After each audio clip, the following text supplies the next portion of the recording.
Hey guys, welcome back to this video on this channel.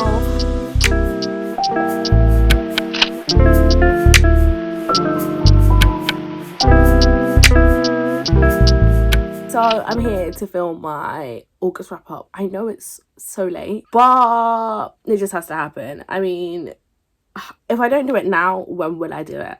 So that's why I'm just trying to film it now quickly. I was planning to have a whole put it in order and arranging it, but no, we're just gonna go in chronological order of what I read when. Do you know what I mean? How it's logged on Goodreads is how I'm gonna go through it. I do have some of the physical books still, but I can't even be bothered to show them to you. I'm really sorry. This is a very low key energy vibes. I've made myself my own pumpkin spice latte, but it's got no sugar in. It's got skinny syrup, which is no sugar, no calories. Yeah, it doesn't taste very pumpkin-y. So when I made my pumpkin spice in Summerween, and I said it doesn't taste very pumpkin-y, this tastes less pumpkin-y. So there you go. I completely forgot that all of these books were for Aurelium. So I completed Aurelium this month. I actually did it. Well done me. And I made it for my career, and I think I managed to get a few quests in there, but I haven't sat down and fully written it all out yet, but I did make it for my career. Yeah, should I go into my stats for the month? So in total, I read 18 books, and in terms of the genres of it, the majority of the month I read mysteries. It didn't feel like such a mystery heavy month, but it pretty much was all mysteries. 9 of the books were on audio, 2 were ebooks, 4 were physical, and 3 were mixed media. So the physical is really coming up, which is what I want, because usually it's 0, but I said this month I was trying to change that going forward, trying to use more from the library and trying to read my shelves more. 15 of the authors describe themselves as she, her, 2 of them as he, him, and 1 of them as they, them. That's pretty much the basics of the stats, and let's just get into it so that you can hear what I thought of everything I read in August. Okay, so the first thing I read was Peril at the End House by Agatha Christie, right? And this is basically what I would call a classic mystery because it's obviously by Agatha Christie. But yeah, anyway, it's a Poirot book. It's book number 7, and basically he's on holiday with his friends to Cornwall, and they're just chilling. You know, he's like, I'm retired, but then a woman is almost killed in front of him, and he's like, do they not know who I am? Don't worry, miss. I will take it upon myself to make sure that you are okay, and I will solve who's trying to kill you. And that's how it starts. So, yeah, I was in Cornwall when I read this, and I read it because, obviously, I was in Cornwall, and I wanted to read Cornish-inspired things. But it just, I feel like at the time, I enjoyed it more because of the setting. But I don't know, I just wasn't wowed by it, to be honest with you. It was meh. It was mid. I'm sorry, that's really, a harsh thing to say, especially for Miss Agatha Christie, but it's just how I felt, I mean, I can remember everything that happened, which is a positive, because a lot of times I forget what happens in books, and that's kind of a signal of how good is the book, whereas I actually remember everything that happened, and I didn't guess the mystery, which is good. But I do think, okay, maybe also the reason why I'm disappointed by it is because I read it because I was in Cornwall, as I said, but the sense of pace wasn't there. If I'm in Cornwall and I'm trying to read Cornish books, I want it to be embedded. I want to read it and be like, I'm here, whereas the book literally opens with, oh, it's so beautiful here, it could be the south of France. And I was like, no, what I want is you to say, it's so beautiful in Cornwall, here is Cornwall, But no, it was just it's just sun and sea, and it could be anywhere. So I really didn't like that. I don't know if I'm necessarily objective on this book or the next one, but it's just how I felt. So I wasn't wowed, but I am still going to obviously give Agatha Christie and Poirot another go. I'm going to start from the beginning, and hopefully I'll enjoy that one more when it's less tied to the setting, and I'll just take it for the mystery that it is, and maybe I'll have a bit more connection to Poirot and stuff like that. And if I read it in order, I might end up reading Peril at the End House, and maybe I'll enjoy it more. After that, I read The Cove, right, which is, again, this is why I'm saying it's linked, because this was also in Cornwall, right? And this one, I hate to be such a Debbie Downer, but This one was good in the fact that, anyway, before I get into all of that, let me tell you what it's about. So The Cove, basically, it's about this woman who, she's an agent and she's like really high up in the publishing world, and it starts out with, you know, she's got her fiance, I want to say, but it might just be her like long-term partner, right? And he also works in the business, but he's not as high up as her. And they're at some event, and on the way back from the event in London, she gets pushed into the tube tracks. There's like a pusher of people going, I don't know what they call people that do that. Anyway, she gets pushed into the train tracks, and then it kind of skips, and she's physically recovered, but she is mentally, you know, still working through that trauma. So she moves to Cornwall to work at a bookshop, and it's in this cove in Cornwall that you can only access when the tide is low, because when the tide gets up, it like covers the path and you can't really access it. So that's why it's called the Cove. And it says it was a mystery. I think that was a bit of a stretch. Like, I think that was why I was disappointed. I loved it for the setting. It was so Cornish. Like, both of these books, I think, were like set in Cornwall, but like not an actual place in Cornwall. But this one, it felt Cornish. Like, I was there and it was referencing real places in Cornwall and the vibes and everything. And it didn't shy away from being like, yeah, it's a super rainy day today, because it's the UK. Like, it's going to be rainy. It's going to be cold at parts. And I really just appreciated it. It was like talking about, it's like churro. And I was like, oh my gosh, churro. Like, you know what I mean? It was everything that I wanted it to be there for. But at the end of the day, it said it was a mystery, and the mystery was where? I was over halfway through and I was like, what is this mystery? Like, what is going to be the mystery? I was 75% of the way through and I was like, okay, but what is the mystery going to be? And if there's no central mystery, then I think it's a bit of a stretch to call it a mystery. I will say, I would call it a suspense, if anything. Is it really that suspenseful? No. But, you know, it's what I feel like fits the most, more than a mystery, because that's how you would expect like an ongoing thread. There isn't really an ongoing thread. It's more this woman trying to get herself back on her feet. Suspenseful things kind of happen throughout, mainly at the end. I would still say I really enjoyed reading it, because I did, especially in Cornwall. I was just lapping up, you know, reading about where I was. But for the actual mystery, I would say to skip it. Like, there were just better mysteries out there, which is kind of a bit harsh, but yeah. So that's the end of Everything Cornish. I then read An Affair to Dismember, which is the first in the Matchmaker mysteries, and I really enjoyed it. Spoiler alert. So this is about this woman who, I can't remember what she used to do, but she's kind of like a floater. Like, she hasn't really settled in work and stuff like that, and eventually she moves in with her great aunt, I think it is, and her great aunt is a matchmaker. And it's in this little town, and she's like, okay, I'm gonna become like your apprentice, basically, and she's gonna join the matchmaking firm with her aunt. But her aunt is more than a matchmaker. It's like, it's kind of hinted that she's got some sort of abilities. She doesn't leave her house, but she senses everything that's going on, like, and everyone in this little American town like knows that her aunt has like knows things, you know what I mean? So kind of like psychic vibes, but it's not really explained, and it doesn't really need to be. You just know that her aunt is special, and she gets involved in is it a murder? Why can't I remember? I'm on book 3, which is why it's hard for me to remember. But basically, she gets involved in a mystery, and she gets involved and she solves it. Oh, I do remember-ish, kind of. Okay, yeah, the mystery is that her neighbour dies. And so then she takes it upon herself to find out what happened to her neighbour. And I really enjoyed this series, I think, because it is a matchmaker cozy mystery, and it didn't scrimp on the love and the matchmaking. Because if you call yourself a matchmaker mystery, I'm gonna want to read about that aspect of it.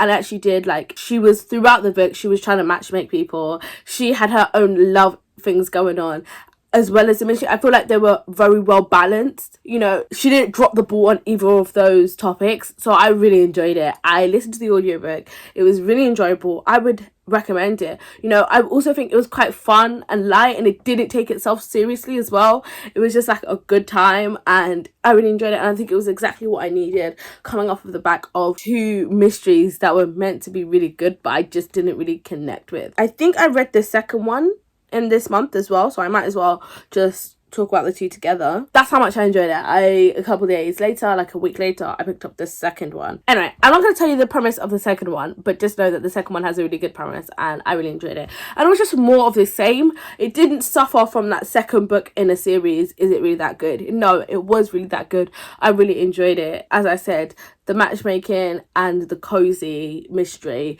there was a good balance, and so I really respect this author.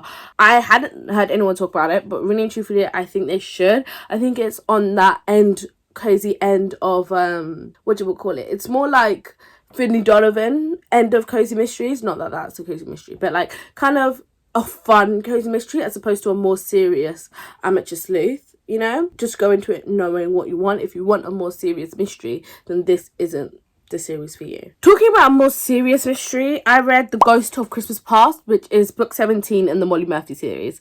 I've been slowly making my way through the Molly Murphy mystery series. Lots of M's there. But yeah, and I enjoy them. I would say the mysteries are getting less mysteries. Like, I picked up thinking it was going to be kind of amateur sleuthy, but they're not really.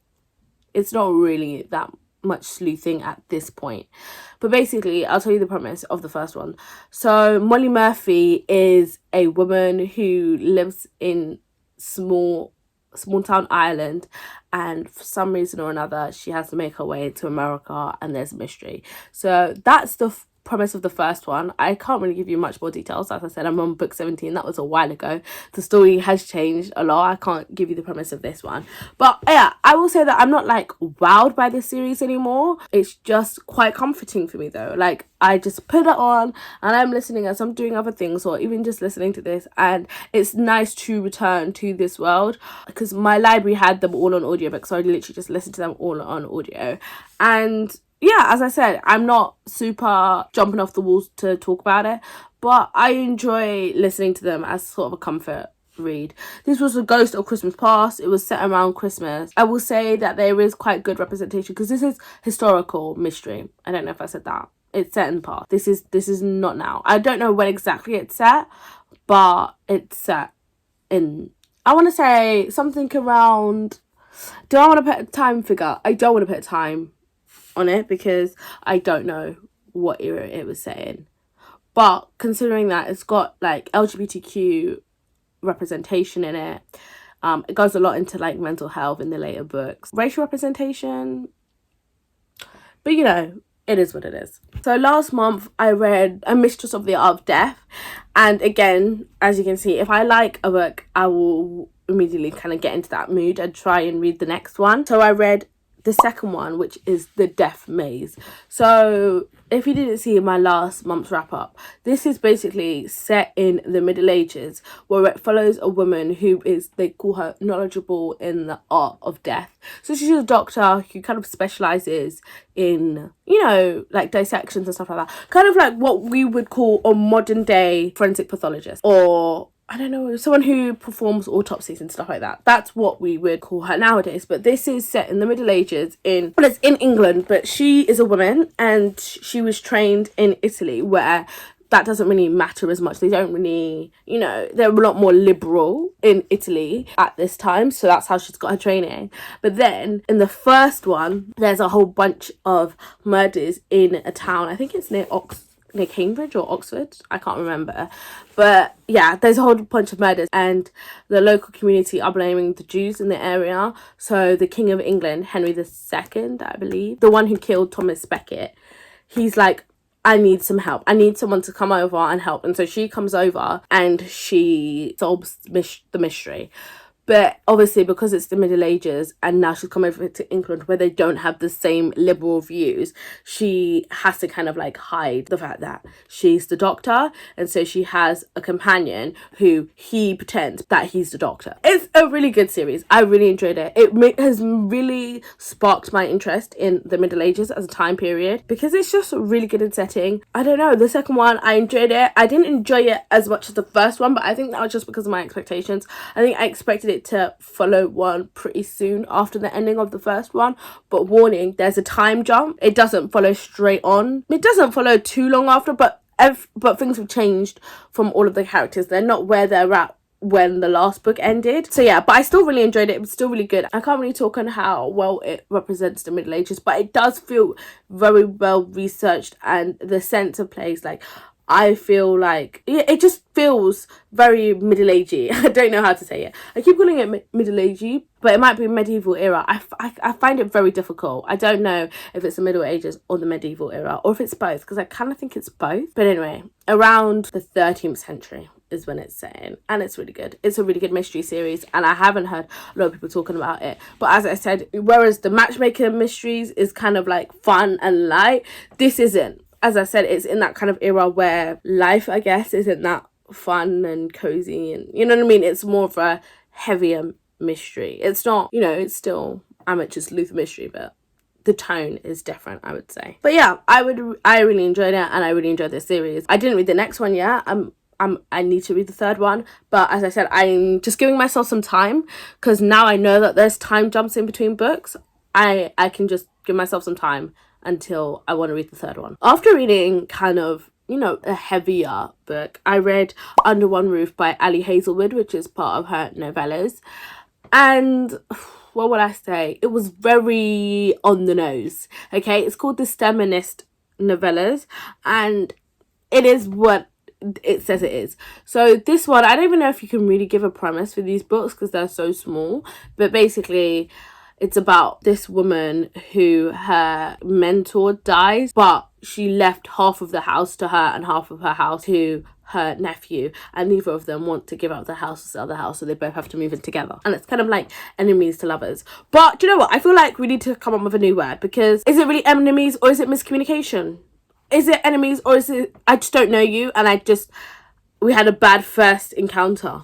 You know, because I feel like that word enemies is kind of thrown around a lot, and it's thrown around in this book. Like, I wouldn't really say they're enemies, they just don't know each other. They're just acquaintances who didn't have the best first meeting, you know. But anyway, that's just something I feel, you know. And it's like, I won't say catfishy, but it does change your expectations. Like, if I expect enemies, I expect like history, depth, a real reason for them to dislike each other. If you're telling me they're enemies, if this is all it takes to be enemies, we are all walking around with 10 billion enemies, I swear, because it was just... Anyway, that's besides the point. That's a whole tangent that I didn't mean to get into. But yeah, what did I think? That was one thing. Another thing was, it's very on the nose. Like, I was, at the beginning, I was highlighting every time it made like an overt reference to the fact that she's in academia. And I was like, it's enough. Like, we understand. I just don't think it felt very disingenuous. Like, I felt like because of it, I felt the author all over it, which is, it kind of took me out of the story, which is not what you want. You want to feel immersed. But every time, because it kept talking about the fact that she was in academia, I could just feel the author trying to promote that. And that was kind of sad. Like, I mean, I'm happy that they're trying to promote women in STEM, and that's amazing, but for a reading experience, I just felt it wasn't very realistic. Like, I know she enjoys being a woman in science, but everything that comes out of her mouth doesn't have to link back to science. Do you know what I mean? It's just like, it's their entire identity. Their entire identity is being like, I'm a woman in STEM and I'm cute and I'm quirky. And the man's entire personality is, I'm grumpy. I'm a grumpy, lovable, pull back my layers guy. You know, but I suppose I can't really ask for more because it is only a novella. So I do think you have to kind of lean heavier on those tropes. But I think the reason why it stands out even more is because all of her books kind of rely on the same tropes. So yeah, but overall it wasn't bad. Like, I still had a fun time. It was good, but it just wasn't amazing. I'm just gonna skip ahead to another short thing that I read, just so that they can like balance off with each other. Maybe I just don't like short romances. Maybe it's a me problem and not the book's problem. You can take that away from this if I tell you that I also read The Wrong Suitcase, and I didn't enjoy this one that much either. In fact, I think I enjoyed this one less. So this one is basically the premise of, there's two people at a wedding and they swap suitcases like by accident, and they have to try and like find the person to give them their suitcase back. That was very awkwardly said, but you understand the premise. And what can I say? I don't know. I just felt like the guy was annoying. He was annoying. He was one of those people where if you want to see, if you see them in real life, you're going to be like, who hurt you? You know what I mean? He was just like, oh, I'm so, woe is me, yada, yada, yada. My fiance broke up with me, blah, blah, blah, blah. And I'm like, I understand, but at the same time, who hurt you? It's actually okay. It's enough. Go to therapy. Don't unload that on me. That's how he felt. But I am exaggerating to highlight that. Like, it wasn't that bad. I'm just... when I'm speaking it sounds worse than he actually was. But that's how he kind of felt. Rather than being like grumpy sunshine, it was just like, grumpy, you need therapy, not love, you know? But instead, he chooses love in this. And that's okay too. I don't know. It just wasn't amazing. It was short. And so it was fun, I guess. Wow, I'm such a negative Nancy, but... I don't know, anyway, let's just move on because I feel a bit bad. I read Heartstopper Volume 1 and 2 and halfway through 3 before I had to return it to my library, and these were amazing. These were as good as everyone talks about. I did read the first one and the second one before, but it was a while ago, like back in like 2019 or something. So now that everyone was in the trenches, I decided to join and read them again because also I didn't really remember that much of it. And I enjoyed it. It is really sweet. It is just the story of boy meets boy at school and about like coming to terms with your sexual identity and everything like that. And it is just that sweet. And I was thinking about it and I was like, because I can't remember who was talking about it, and it's like they wanted more layers or they wanted more, you know, adversity or something like that. And I was like, do you know what, sometimes we just need a happy-go-lucky book. Like sometimes that is the point. Sometimes the point is just to be like, it's okay to like someone and someone to like you back. Do you know what I mean? We don't need any trials. We don't need any tribulations. It's just nice to read about. It's not always about trauma. Sometimes it's about joy, you know? And I think this book is just about young gay joy. And it's so cute. And I loved it for that. And so I just had a great time. I had a good old time. I had so many different things that I wanted to highlight and, you know, underline and stuff. But obviously you can't because it's a graphic novel and it's from the library. But I did just really enjoy it. I do know that there are some low-key issues in it, but the majority of it is just like their romance. So I'm not trying to minimize the other things that go on, but especially in the first two novels, they are very much graphic novels. Even they are very much just their romance being established, and I think that's a good thing. I will say it also kind of like, I just love the friendship in this as well, and how they relied on how big friendship is in school, because like, I don't know, a lot of times in books, you know, friendship is kind of like glossed over, or it's not really the highlight, even if it's a romance. But I do feel like there was a good talk about friendship in these books, like both toxic friends in school and friends that boost you up in school, and the concern of friends, and how friends sometimes want the best for you but they don't know what that is, especially at the age of like 16. So yeah, I did really enjoy it. But all of this light brevity was going on, but I was also reading Like a Sister by Kelly Grant. So this basically is a mystery, but it's not a cozy mystery.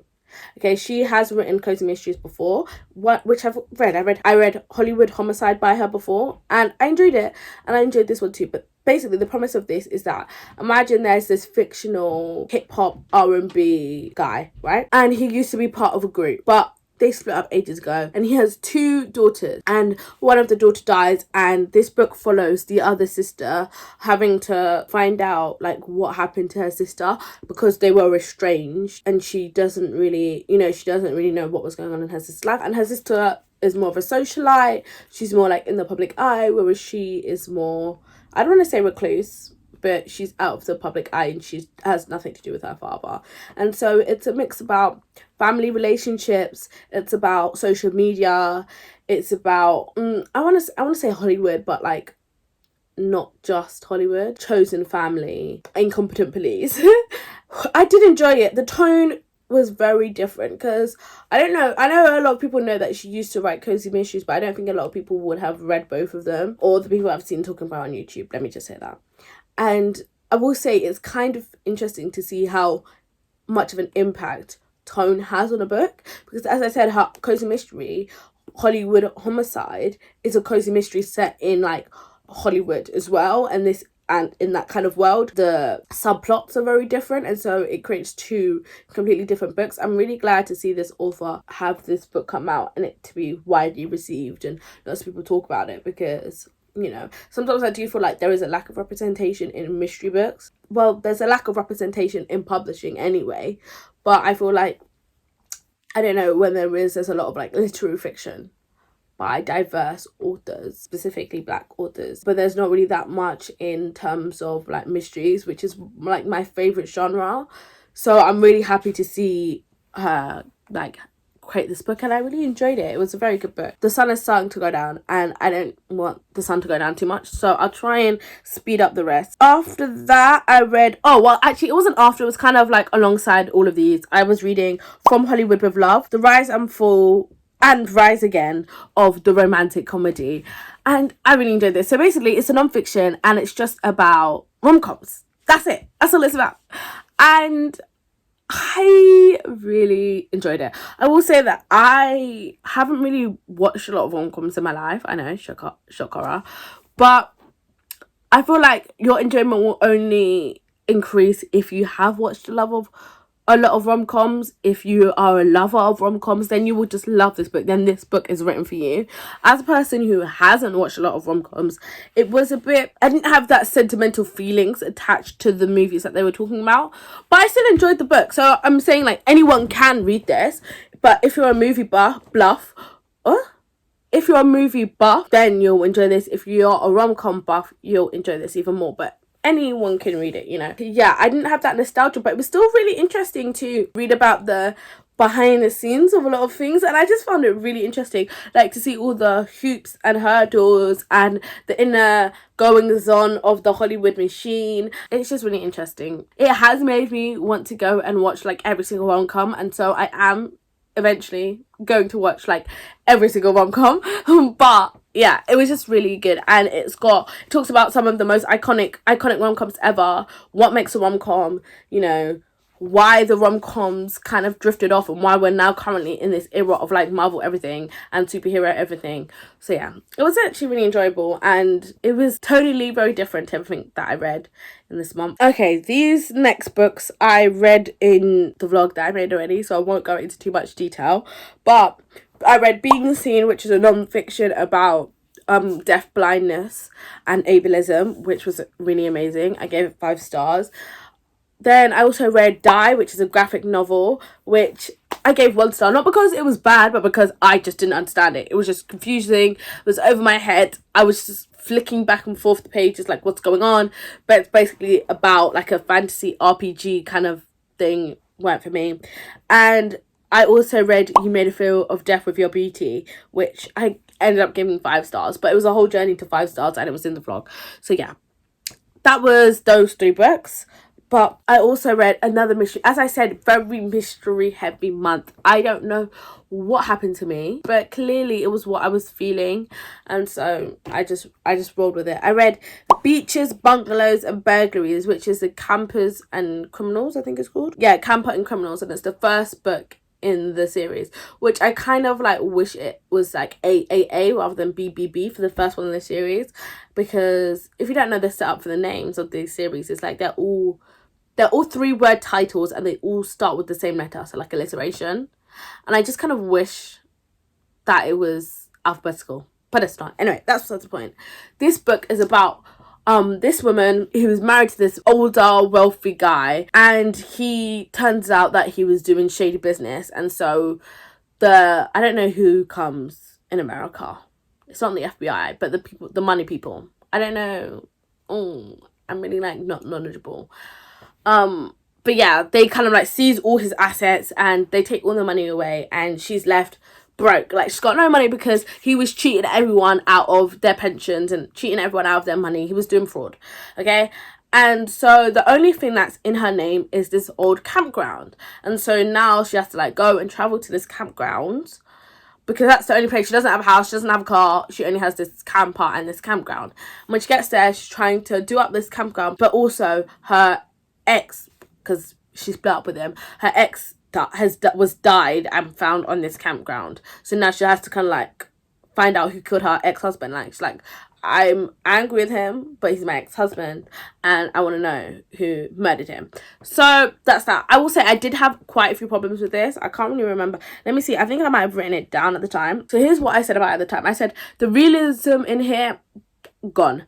The privilege of the main character is high, considering the gifting of a business and a home. I feel like the author tried to dial back her privilege by saying she married into wealth, but the list of things she couldn't do or didn't understand, and as well as her mentality, undermined this. However, it was a fun time mystery, short, not too romance heavy, and with a lovable set of characters. So as I said, she marries this older guy who's really wealthy, right? When she was like, she's still young, but like when she was like 21, I want to say, she marries this guy. And the way she's just going through life is just like, oh, like, woe is me, like, I'm broke, I'm destitute, like, my life is so horrible. And I'm like, babe, you got given a home in a camper, because that's where she lives now, and you got given a business. Like, I'm not saying everything is hunky-dory, but the way that her privilege was kind of just like ignored and overlooked was a lot. And so that's what I was referencing. And I remember at the time I was just like, I don't mind, but like, can you just like check your privilege a little bit? Like, do you know what I mean? Like, am I supposed to feel sorry for you? Because I don't really feel that sorry for you. That was why I said it. And like, but also as well as that, okay, fine, you married this guy and he was wealthy and this is your lifestyle. I understand that, right? But then it was just like so silly in certain bits. It was like, oh, so how do you do laundry? I don't know how to do laundry. Oh my gosh. And then it's just like, it doesn't really match with the narrative of I'm only wealthy because I married him, but before I married him I was just like a regular person. But if you're a regular person, then why is your mentality, and why can't you do things that a regular person would know how to do? I don't know if I've been given examples of it, because I don't really remember the examples, but that's just how I felt. I was like, either you're wealthy and that's okay, or you were wealthy, then you married this man and now you're accustomed to this lifestyle, which is a lot, and it's been taken away from you, which is a lot, and it's tough, but it's okay because you have some of them skills from before you married him.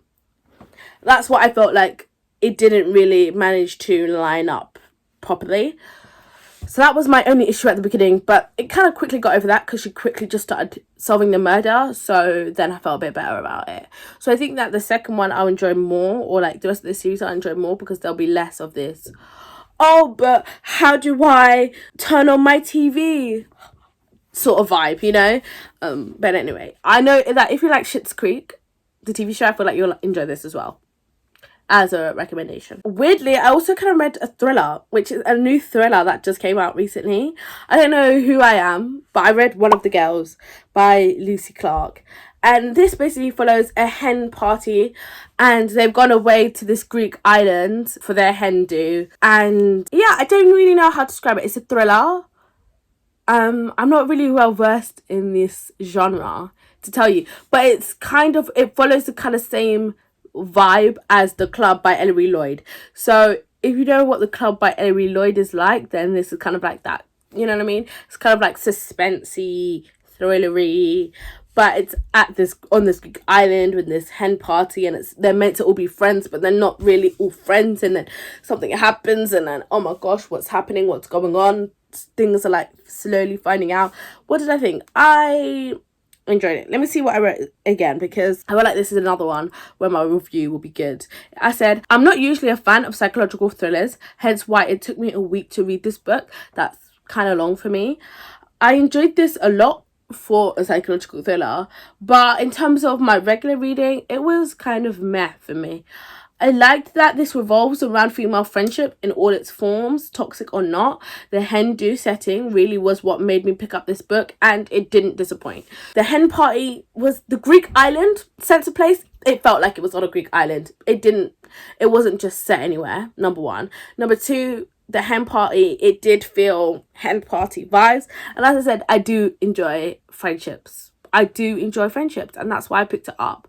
And yeah, it didn't disappoint. I just think it's not my usual genre, so it's not something that I'm gonna jump off of the walls to tell you about. I'm just gonna be like, yeah, it was good. It was good. I enjoyed it. It took me long to read, and I kind of was a bit like, oh, but it was good. Okay, that's what I have to say. It is starting to get dark, but it's okay. Again, I don't know why all of my videos recently are filmed when it starts to get dark, but it's getting darker earlier in the UK, and this is the time I can film. I think I might have to start moving to artificial lighting. Anyway, you didn't ask for all of that. You asked for, what's the last book you read this month, Kemi? And that was Auntie Lee's Delight, which is a Singaporean mystery. So I saw this and I was like, immediately yes. Immediately yes. Like, as I said, I find that I struggle to find representation in my mystery reading. So when I see it, I want it, I got it, I bought it. You know? So this basically follows, this is set in Singapore, and it follows this older woman she's lost her partner, but she runs this like food company, and she's got her family, her nephew and his wife, who are trying to take away her money because they're like, it shouldn't have gone to you, it should have gone to us. But either way, they host this event together, and one of the women who was meant to be at the event dies, and then this woman, Auntie Lee, and her maid sort of go and solve this mystery. I don't know if I explained that very well. Basically, it's about this older woman with her maid in Singapore as they solve this mystery. I enjoyed it. I didn't like super ooper duper love it, which was kind of sad. I'm hoping that I'll enjoy the other ones and the mysteries more now that I know the vibe of it, because I do think that, as you can tell by all of the mysteries I've read this month, like the vibe changes in all of the different mysteries that I read. So I sometimes think that it takes me a while to adjust my expectations of what kind of mystery this is going to be. And this is more of a serious mystery. Like, it wasn't as fun and, you know, woo, as I think I thought it was going to be, especially because it's a foodie mystery. I kind of think that a lot of foodie mysteries tend to be more lighter in tone, and this one wasn't as light. I think part of the reason why it was totally different was because, as I said, she lost her husband, so grief was a heavy topic in this. There were lots of mentions of it, so that was kind of sad. Yeah, I mean, I think a lot of people would immediately want to recommend this if you had read like Homicide and Halo, and I would, but as I said, I just don't think the vibes are there. I just don't think that if you read one you would necessarily enjoy the other just because they both share Asian representation, to be honest. As I said, I even wrote it in my Goodreads, I think I could like the rest of the series more now I know that it's more sad, and I think to adjust my Western views to a Singaporean view. Do you know what I mean? Because as I said, some of the people talking about homophobia were just unchallenged, or like, I don't know, it's just sad, you know, to read about people struggling with homophobia, you know, even if it is like not in a good way. But anyway, that's it. That's everything I read this month. I'm gonna just quickly wrap up and say, write in the comments what you thought of these books. I don't want to talk anymore because the sun's going down. I know I kind of like quickly just zoomed off it, but yeah, I hope you enjoyed this video. Lots of love. Bye guys. Peace.